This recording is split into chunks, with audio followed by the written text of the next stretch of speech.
이 영상은 일반 기업회계 기준 중심의 회계와 세무실무를 공부하는 영상입니다. 오늘은 8번째 시간 가지급금에 대해서 살펴보겠습니다. 가지급금은 임시계정입니다.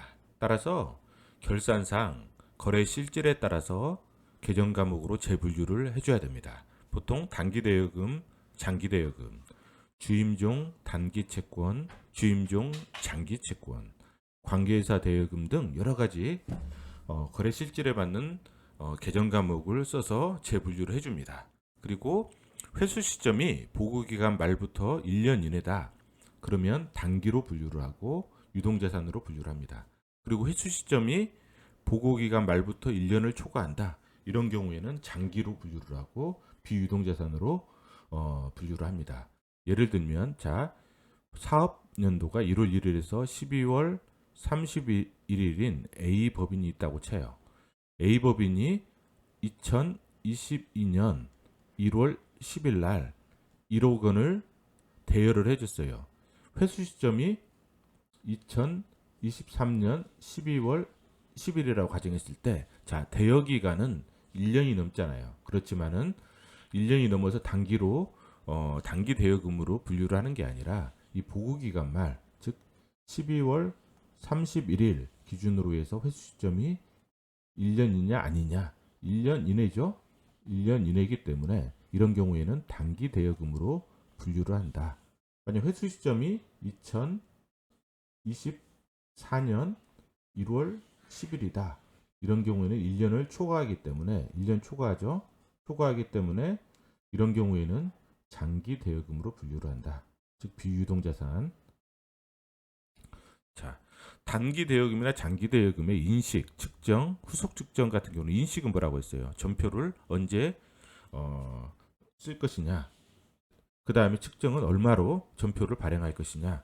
후속 측정은 연말에 어떻게 평가를 할 것이냐. 이런 문제예요. 이 부분은 우리가 두 번째 시간에 이미 금융자산, 금융부채 그 공통 부분에 대해서 할 때 이미 했던 부분이에요. 이 가지금 부분은 실무상으로 상당히 중요합니다. 그리고 어려워요. 특수관계자를 판단하는 그런 부분도 어렵고 여러 가지 또, 또 대표이사와 관련된 부분이 많기 때문에 상당히 또 대표이사들이 관심을 가지는 그런 부분이 또 가지금 부분이에요. 자, 그래서 세법상으로도 상당히 중요합니다. 중요하고 그래서 자, 이 가지금 부분 한번 살펴보면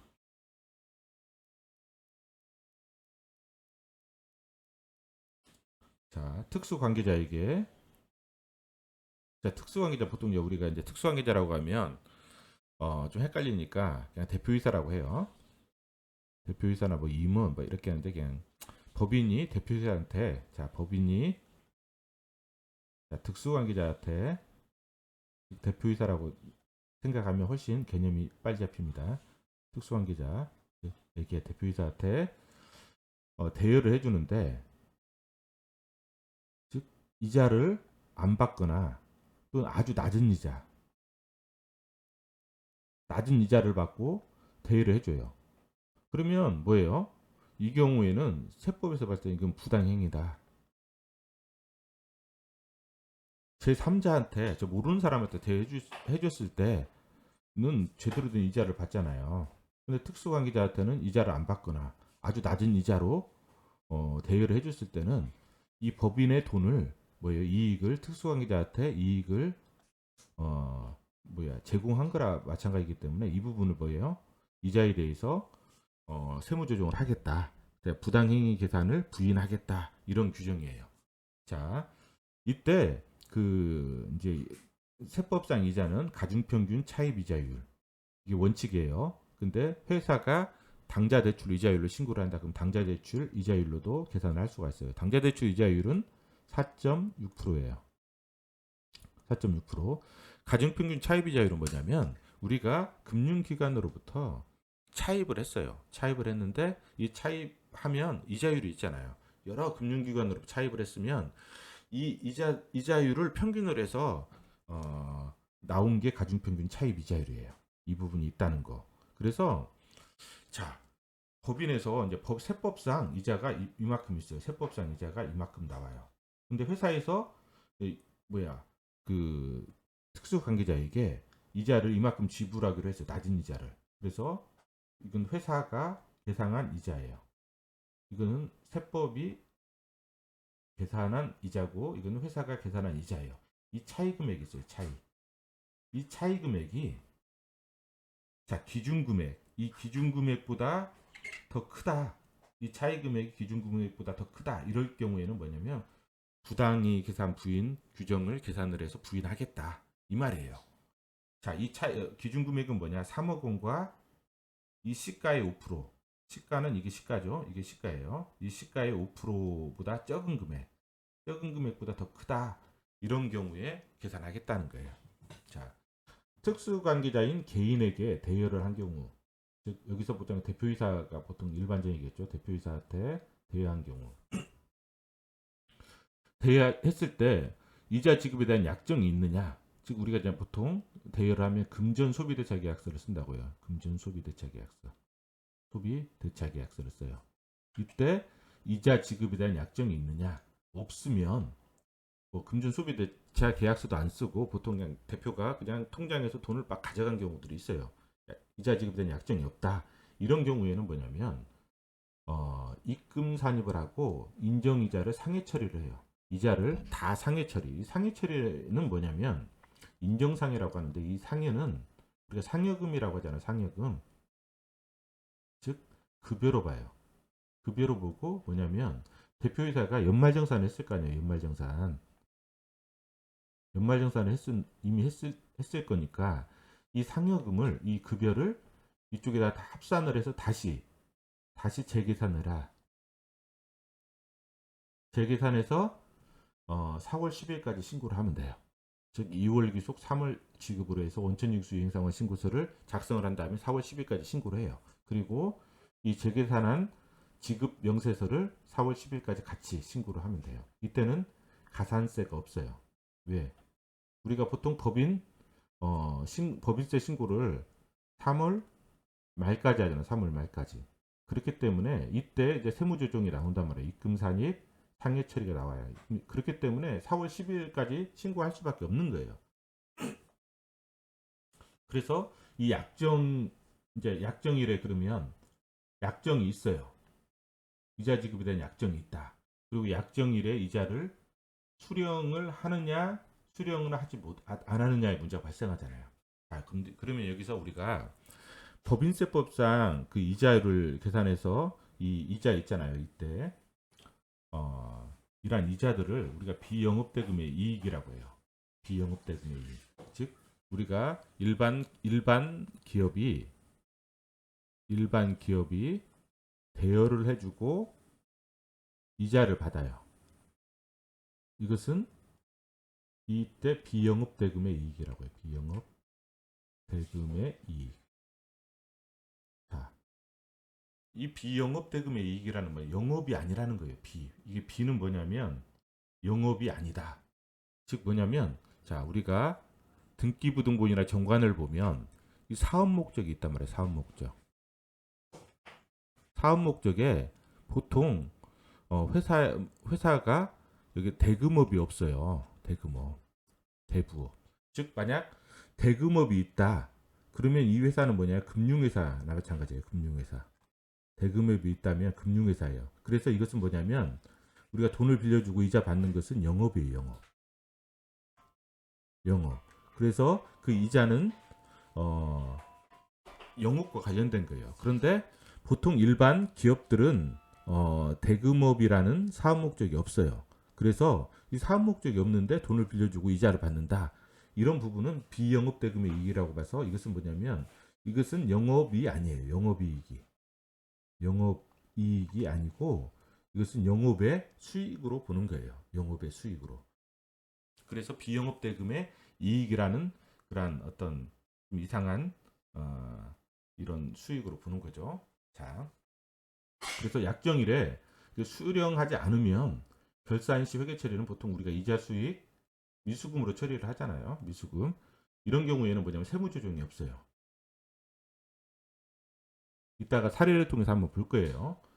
대충 한번 이렇게 살펴보세요. 세무조정이 없고 원천징수 이행 의무도 없어요. 원천징수 의무도 없고 단지 우리가 이제 그 결산을 하잖아요. 그러면 다음 연도 2월 28일까지 이자 지급 명세서를 제출해. 미제출할 때는 1% 가산세가 있다는 거. 이게 중요하고, 그 다음에 만약 이 미수금을 다음 연도에 회수를 했다. 이때에도 원천징수 대상이 아니에요. 이 부분이 이렇게 아니라는 것만 알고 계셔요. 약정일에 수령을 했다. 그러면 이런 경우는 어떻게 해요? 원천징수 의무가 있어요. 27.5%. 비영업대금의 이익은, 자, 비영업대금의 이익은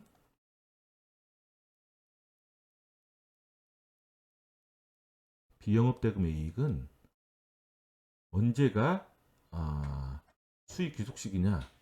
즉 약정에 의한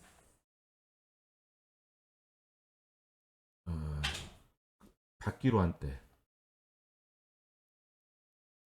한때가 수익의 귀속시기예요. 그래서 원천징수도 약정에 의해서 어떤 이자를 받은 때가 원천징수 시기예요. 근데 이때는 이때는 뭐냐면 이때 받기로 했는데 이때 못 받았어요. 못 받을 때는 원천징수가 없어요. 다음 연도 회수할 때도 이미 그 과세표준에 포함되어 있기 때문에 이때 과세표준에 포함되어 있잖아요. 원천징수 대상이 아니라는 거예요.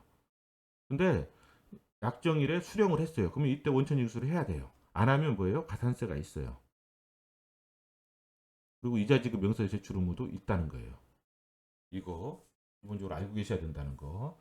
그 다음에 특수관계에 있는 법인이나 아니 개인 사업자에게 대한 인정이자는 뭐냐면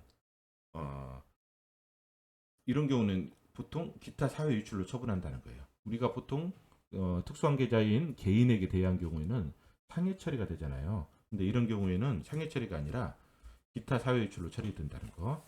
이 부분 한번 기억해 주시고 한번 사례를 한번 살펴볼게요.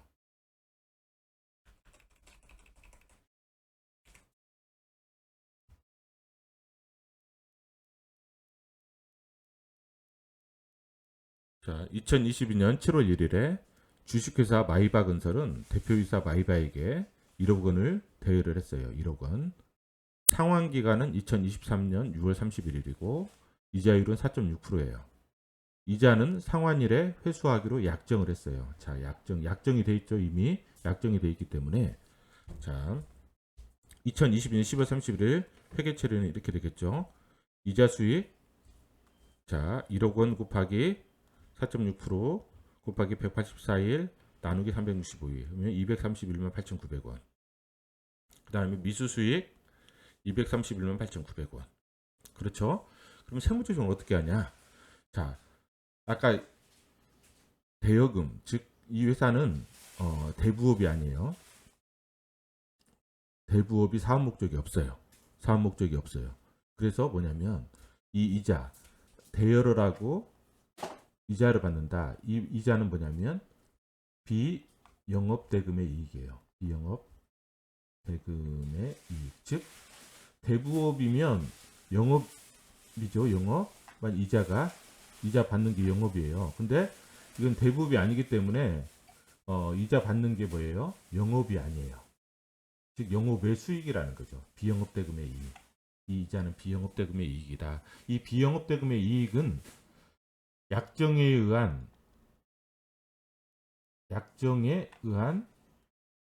이자 지급일이 입금의 귀속시기예요. 입금의 귀속시기. 입금을 인정하는 그 시기라는 거예요. 근데 봐봐요. 약정에 의한 이자 지급일은 언제예요? 2023년 6월 30일이에요. 즉 상환일에 회수하기로 약정했잖아요. 6월 30일이 지급일이에요. 이자 지급일. 그래서 이자에 대한 이자 수익에 대한 이 수익은 언제 인식을 하느냐? 2023년에 인식을 해야 돼요. 근데 우리가 2022년 12월 31일 날 인식을 했잖아요. 이거는 뭐예요? 입금 불산입. 즉 이만큼 인정하지 않겠다. 그쵸? 세법상에는 미수수익 2318900-1 처리를 해주는 거예요. 자, 그런 다음에 2023년 6월 31일 날 이만큼 회수를 했다 쳐요. 자, 460만 원 이자 4.6%니까 1억 원에 대해서.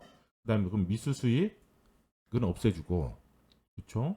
없애주고 이자 수익 228만 1,100원 이렇게 인식을 했어요. 자, 그러면 자, 비영업 대금의 이익은 약정에 의한 이자 지급일에 속한 사업연도이기 때문에 이때 뭐예요? 이자 수익을 다 인식을 해야 돼요. 460만 원을.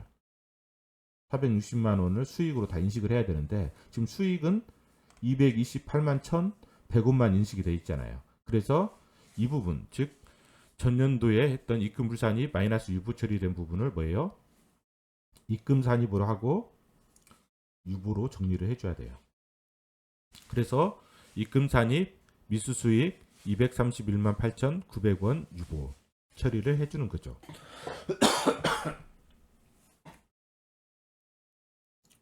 그리고 이런 경우에 만약 이 대표이사가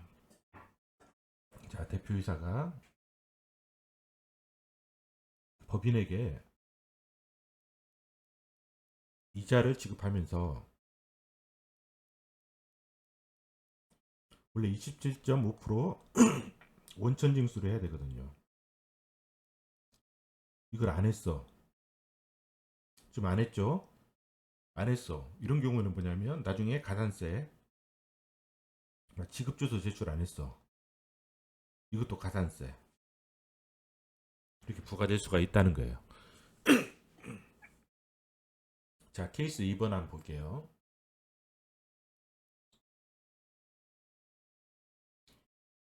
(2022년 7월 1일) 주식회사 마이바건설은 대표이사 마이바에게 1억 원을 대여를 했어요. 상환기간은 2022년 12월 31일이고 이자율은 4.6%. 이자는 상환일에 회수하기로 약정을 했어요. 자, 아까 이 케이스는 2023년 6월 30일이고 이 케이스는 2022년 12월 31일이죠. 자, 2022년 12월 31일 날 회계 처리는 어떻게 해야 돼요? 이자 수익 231만 8,900원, 미수금 231만 8,900원. 자, 이쪽은 이 경우에는 우리가 미수수익으로 했잖아요. 그렇죠? 미수수익을 했는데 이 경우에는 미수금으로 했어요. 그러니까 보통 회계 실무자들이 미수금과 미수수익을 구분을 잘 못해요. 이 구분하는 방법은 뭐냐면 딱 세 글자 청구권이 있느냐 없느냐예요. 자, 이때는 뭐예요? 우리가 이자를 2023년 6월 30일 날 법인이 대표이사한테 받기로 했어요. 그래서 뭐냐면 2022년 12월 31일에는 이자 줘 이렇게 청구할 수 있는 권리가 없는 거예요. 그렇죠? 청구권이 없어요. 청구권이 없는 것은 뭐예요? 청구권이 없다. 그러면 미수수익 이런 식으로 계정 과목을 처리하면 돼요. 기간 하나의 수익이죠. 기간 비용. 그 다음에 이거는 뭐예요? 2022년 12월 31일 날 너 대표이사 법인이 대표이사한테 이자 줘 이렇게 청구를 할 수 있잖아요. 그렇죠? 이때 받기로 했으니까 2022년 12월 31일 날 이자를 받기로 약정을 했단 말이에요. 그렇기 때문에 청구권이 발생해도 당신 이자 주시오 이렇게 청구권이 발생해요. 이런 경우에는 미수금으로 처리를 하는 거예요. 즉 미수금은 청구권이 있다는 거고 이건 청구권이 있어요. 너 주어. 이건 청구권이 없어요. 미수수익은. 이거예요. 이 차이. 딱 세 글자 차이.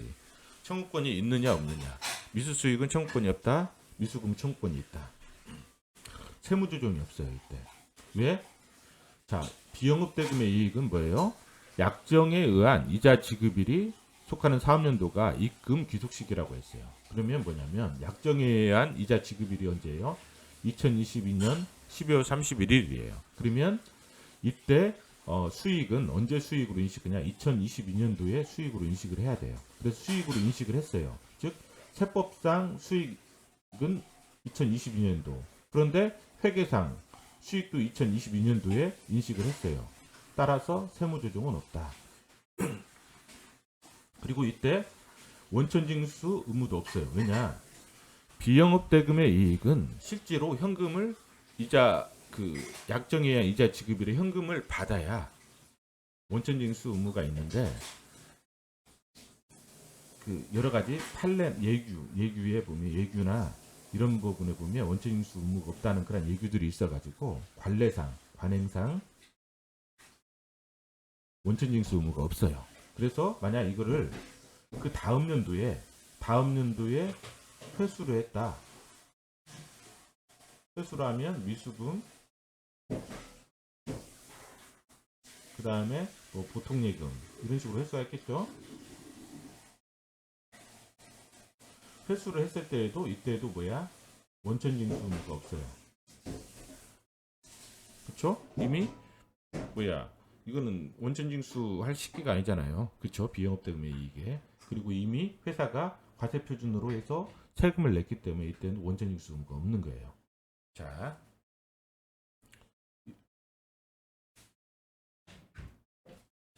20, 그리고 2023년 12월 31일까지 미수금을 회수하지 않은 경우. 자, 미수금을 회수하지 않았다.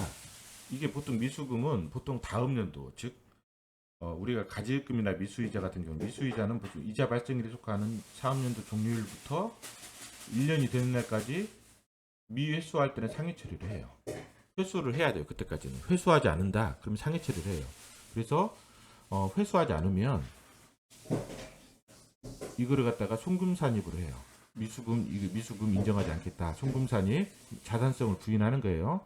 231만 8,900원 마이너스 2고. 근데 이건 송금이 아니잖아요. 또 입금산입을 해서 인정이자 상해 처리를 하는 거예요. 이 상해 처리는 뭐예요? 인정상해잖아요. 이건 급여예요. 급여. 따라서 연말정산을 다시 해야 돼요. 연말정산을 다시 재계산. 그래서 다음 연도 4월 10일까지 신고를 해야 된다는 거. 원천징수. 그리고 지급 명세서도 4월 10일까지 제출을 하고. 자, 근데 우리가 보통 회사에서 보통 어떤 식으로 회수 처리하냐면 대표이사의 이자 이 미수금이 그냥 미수금으로 처리를 하고 가지입금으로 다시 또 처리를 하는 경우들이 되게 많아요. 현금이 안 들어오고 그냥 가지입금으로 회수 처리를 했다. 그래서 가지입금을 늘렸다. 이런 식으로 회수 처리하는 경우들이 많아요. 이럴 경우에도 회수하지 않은 것으로 봐서 상해 처리를 한다는 거예요. 이 경우에도 상해 처리한다는 거. 오늘은 가지입금에 대해서 우선 대략적으로 인정이자에 대해서 한번 살펴봤습니다. 다음 시간에는 가지입금을 과연 어떻게 회수할 것이냐 이런 사례들 한번 회수 관련 사례들 한번 살펴볼 거예요. 살펴볼 거고 그 다음에 여러 가지 특수 관계에 대해서도 한번 고민을 좀 해볼 거예요. 오늘은 여기까지 하겠습니다.